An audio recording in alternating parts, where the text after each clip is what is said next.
Hey Charleston Crafted family, today we are going to take this beautifully ugly thick slab of poplar and turn it into something functional. This ugly thing is going to turn into this beautiful Scotch serving tray. First thing I had to do was clean up the board. Not all of the edges were perfectly straight or square, so I started by evening those up on the table saw. All 4 edges got trimmed down, then I cleaned up the raw back by running it through the table saw on its side twice. If you have a thickness planer, that would work a lot better, but I don't have one of those, so this worked just fine. Once everything was squared off, I needed to cut in a handle, so I used my jigsaw and traced out the rough outline of a handle, then switched to a palm router to even things up.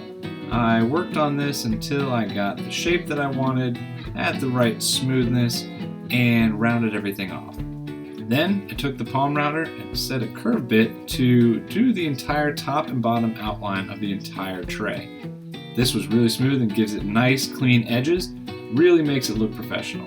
I used the palm router one last time to carve in a small groove around all 4 edges of the Scotch tray that would be used potentially if there were any spills. This gives me a nice little edge around the whole thing.